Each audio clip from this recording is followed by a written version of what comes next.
जय हिंद दोस्तों, मेरा नाम है आयुष श्रीवास्तव और आज की वीडियो में बात करने वाला हूँ मैं आप सबसे कुंभ में हुए भगदड़ के बारे में।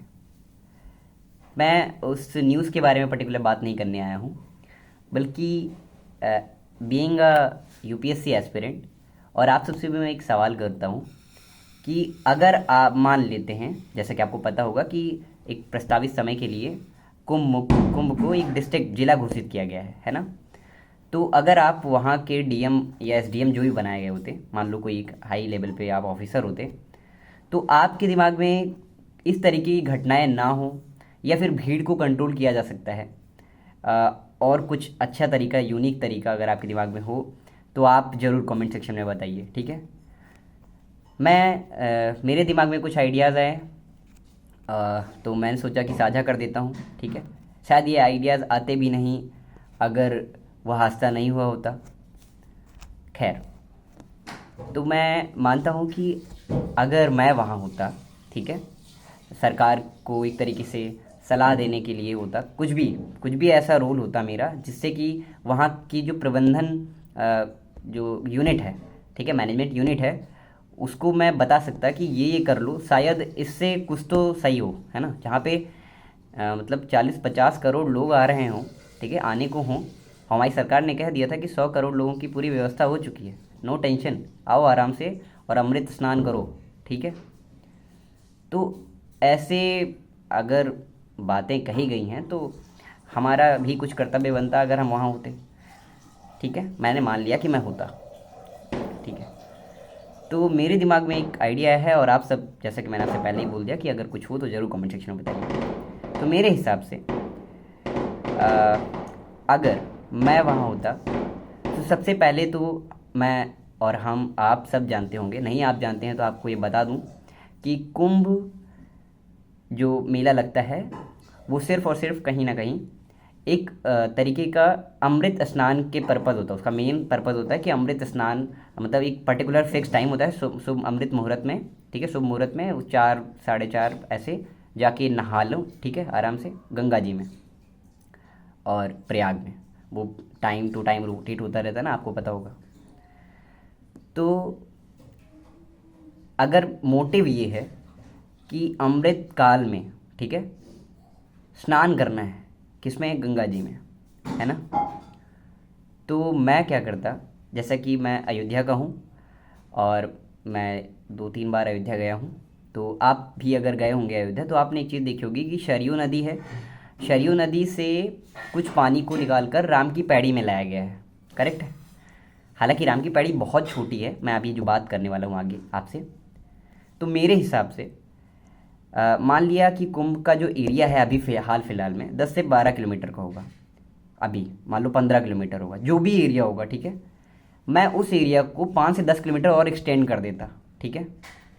पहला, एक्सटेंड कर देने का मतलब है, और इतने इतने सारे पैसे खर्च हुए हैं वहाँ पे, है ना। आपको पता होगा कि वहाँ पे प्योरीफायर वगैरह भी लगाया गया है कि जैसे जैसे वो मतलब पानी गंदा होता जा रहा है, क्योंकि पाप धुलने जा रहे हो तुम लोग, अपनी शरीर की गंदगी धुल के आ रहे हो कहीं ना कहीं, और भी दूषित कर रहे हो, ठीक है। तो उसका भी प्योरीफायर वगैरह वहाँ पे लगा है, पानी वगैरह, और बहुत सारे टेंट्स वगैरह लगाए गए, लाइटिंग वगैरह कितनी सारी की गई है, बहुत सारे मैनेजमेंट की और भी बहुत सारे, मतलब होते नहीं है, जो भी ज़रूरी काम थे वो सब किए गए हैं सरकार के द्वारा। लेकिन मैं अगर होता तो मैं बताना चाहता हूँ कि मैं सबसे पहले क्षेत्र को और बढ़ाता, ठीक है, मतलब जो भी कुंभ का क्षेत्र अभी है उसको मैं थोड़ा सा 5 से 10 किलोमीटर और उसको बढ़ा देता, और कम से कम 50 से 60 आर्टिफिशियल टेम्परेरी, जैसे राम की पहाड़ी अगर आपने देखी है, मैं आपको समझा देता हूँ, तालाब जैसा होता है लेकिन एक बड़ा तालाब, और कितने, कम से कम 40 से 50, ठीक है। क्योंकि तैयारी तो हमने पहले से शुरू की थी ना, हमें पता था ना कि 12 साल बाद कुंभ आने वाला है, तो हमें तैयारी पहले से करके रखनी चाहिए थी। तो हम क्या करते, एक मतलब पर्टिकुलर 5 से 7 फीट गहरा, कम से कम 50 से 60 गड्ढे खोद देते, और आर्टिफिशियल, मैंने बताया जैसा कि एक तरीके का स्विमिंग पूल जैसा बन जाता, ठीक है, नहर जैसी बन जाती है। नहर जितना गहरा होता है उतना ही, वो भी ज़्यादा होता है, थोड़ा कम, ठीक है। और गंगा जी को डाइवर्ट कर देते हैं उन जगहों पे। जैसे आपने देखा होगा, अगर आप, मैं बता रहा हूँ, अगर आप राम की पैड़ी देखे होंगे, सरयू नदी को कुछ इस तरीके से ही वहाँ पे डाइवर्ट किया गया है। तो मैं कुछ वैसा ही उन 60 से 50 जगहों पे कर देता। अब जैसे कि आपने देखा कि उस दिन भगदड़ हुई, घाट, जाहिर सी बात है घाट की कमी है, लोग सब अमृतकाल में ही नहाना चाहते हैं, अदरवाइज़ उनका पाप नहीं धुल पाएगा, इतने पाप ही वो करते हैं दरअसल। ठीक है, घर पे पापा मम्मी भाई बहन सही से उनसे बात नहीं की जा रही है, रिस्पेक्ट उनको रख नहीं पा रहे हैं, वृद्धा आश्रम छोड़ के आ रहे हैं बच्चों को, बच्चे पैदा करके अनाथालय छोड़ के आ रहे हैं, लेकिन उन्हें कुंभ में अमृतकाल में ही नहाना है। ठीक है, वो सब अपना पर्सनल है व्यू। मेरे हिसाब से इन सब 50-60 जगहों पे गंगा जी को डाइवर्ट कर दिया जाता। ठीक है, थोड़ा सा जैसे मैं, अगर आपके दिमाग में आ रहा हो कि अच्छा गंगा जी को डाइवर्ट कर दिया जाता है तो पानी फिर बाकी के आसपास के क्षेत्रों में घुस जाता है, अरे भाई मैं सोच के बोल रहा हूँ कुछ।